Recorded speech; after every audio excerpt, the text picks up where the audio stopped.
Alright, dogs, dogettes, ladies and gentle dogs, and everybody fucking else out there. It is Jondawg, and we're back with more 18 Wheels of Steel Extreme Trucker. Now, let's see what jobs we have going today. Gray water, that's nasty. Construction, we're gonna do construction materials. I need the points. I need the points so I can level up my trucker swag. I do think it looks shorter anyway. Anyway, let's go ahead and get started.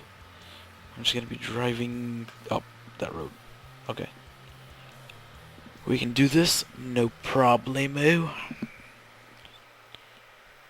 No problemo. Oh, look at that helicopters. Where am I at?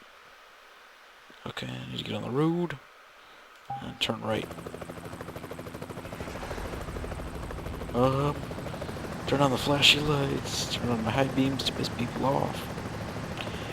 And we should be good. I'm going down the only road I've ever known. Dun, dun, like a drifter I was born to truck alone. LOL, JK. There's hookers at the truck stops. Always hookers at the truck stop, guys. That's a little word of advice. You're at a truck stop, in a truck especially, and a woman approaches you asking if you need anything, the answer should always be no. Unless she's just like really hot or something. Kind of have to go to this ice. Unless she's like really hot, but normally they're like 50 and like they're nasty and like you don't want that. You don't want to hit that. I mean, I can't speak for everybody, but I would say 9 out of 10 people probably don't want to hit that. Let's check. We need to go straight. Still. And people seem to think I'm like directionally fucking challenged, and I'm not. I do have, like an idea of where I need to go, but I do like to check before I turn, just in case, so I don't completely like think, oh yeah, I'm going the right way, and then totally like fuck it up by turning like the complete wrong direction, and then like running out of gas and like failing the mission or job or whatever you call them. Cause that'd kind of suck, having to like redo this, and then I don't even know. I just don't want to redo it. It's kind of painful, the first time. I don't even want to think about how it could be the second time. Man, I just hit a log. Probably, oh shit. I was gonna say hitting the log probably wasn't good for the truck, but I can guarantee you it definitely wasn't as bad as that. But this is very realistic, so we should be good. Should be turning right here. Yep. I'm already like halfway up there, which is cool. Kind of like to, I don't know, get out of Alaska or wherever. Pretty sure we're in Alaska.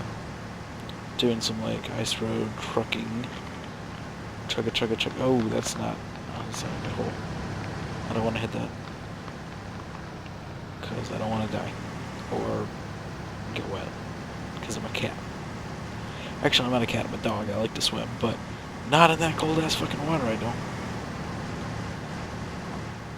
So, yeah, that's not cool. Fucking water is fucking cold and shit. Look at that truck. That's nice. Anyway, so I guess I should tell a story or something. So I was at work today. I'm gonna go back to a similar topic like my last trucker video. I was at work today. I work in a computer repair place for those of you that are new to the channel or just don't give a fuck or don't know or whatever. And it was really slow today. Like, I think one guy came in the whole time I was there, like 5 or 6 hours or whatever I was working. One guy came in and he bought some RAM. Oh no, there's a second lady. She bought a charger for like an iPad or some shit. Anyway, so that was like 5 minutes a piece. Other than that, I really didn't do much. I mean, I didn't have anything to do.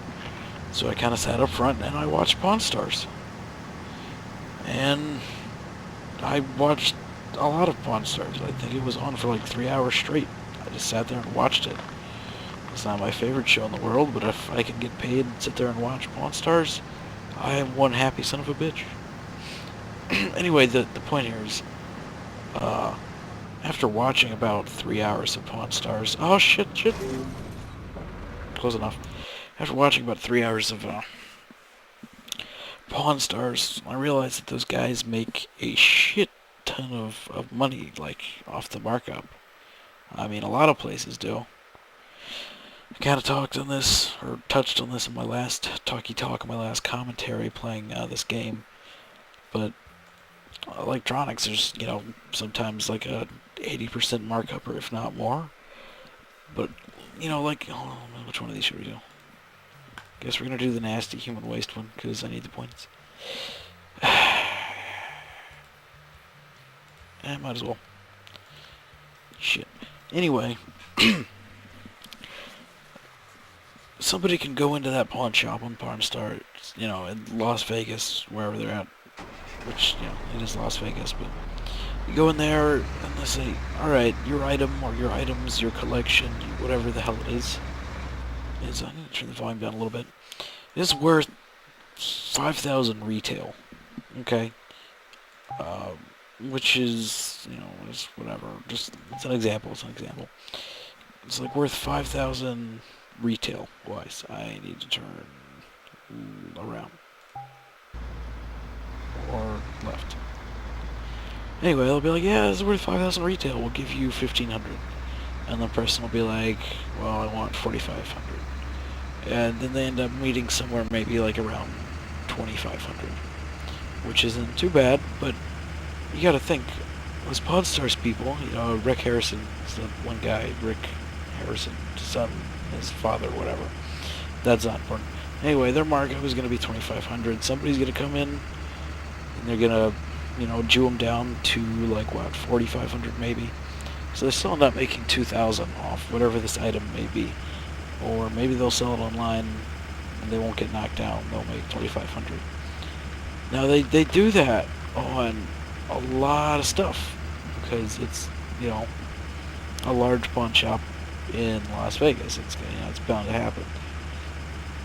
But I mean, especially with the TV show, it's like, oh man, I'm gonna go to that place I saw on TV because it'll make me cooler. That's not even like a normal pawn shop. You go to a normal pawn shop, like by your house, you don't live in a big city, it's gonna be like power tools and like video games and electronics and shit that crackheads or broke-ass people traded in because they needed some, money to pay a loan or whatever. But the Pawn Stars place isn't normal, but they still do the same thing in normal ones, just not on the same scale. Like, Pawn Stars, they're gonna make $1,000 on a lot of stuff, because most of their stuff is like, big ticket items. But this guy, what the hell is he doing? And sometimes they do hold on for that, they do have to have it sit around for, I didn't do that on purpose. They have to have it sit around for, like a few months or like a year or two. But you have to think, like, in the long run, they're still making, they're still making a lot of money, because I can guarantee you most of it sells quickly. And it's not like, they have to pay that much, like rent or lease or whatever. They probably own the building outright. So all they're paying is like electric bills or whatever. So it really doesn't matter. Which way do I turn? I'm gonna go left. It really doesn't matter how long stuff sits there. I mean, ideally they don't want it to sit there for too long because they want to turn a quick profit. But in the end, a profit is still a profit, and they're still making a shit ton of money. So, I guess my thing is basically, why don't people, not just these Pawn Star people, but, anybody, if something can be made, like, hard drives for computers, a perfect example. It costs less money to make a solid state drive than a regular hard disk drive. However, solid state drives cost way more, and price increases with size, even though it really shouldn't, because it doesn't cost any more to make a larger one. Anyway, basic idea. I mean, if something can be made for, let's say, $50, like, why should it be sold for, like, 500? I mean, I understand people want to make money, but you could probably make more money by selling it for cheaper and just selling a larger quantity. Like, I would honestly rather buy, I mean, well, me personally, if I can go buy 10 items for like $5 a piece, I invest $50. I would rather sell those items for like $10 a piece, and double my money, sell them quickly, than sit on them, and sell them for $15 a piece over the course of like a year. And, sorry, I don't understand why more people don't have like a mentality like that. It honestly makes a lot more sense to me to not try to rip people off and to try to just make like a quick profit. I need to make sure I'm going the right way, and I am. Yeah, I'm going the right way. Okay, I should have taken a left because I kind of like went like this, and I should have come down here. But anyway, the world would be like 20 times better if more people had that kind of like mentality. You know? Like, if people weren't all paid on commission and it wasn't all about greedy moneyness and all that shit. I mean, I'm not saying people shouldn't be paid on commission, because that's honestly the best way to get them to work. Like car salesmen or most salesmen, that ain't me, bro. Paid on commissions, good way to make money or whatever, but anyway, that's enough of my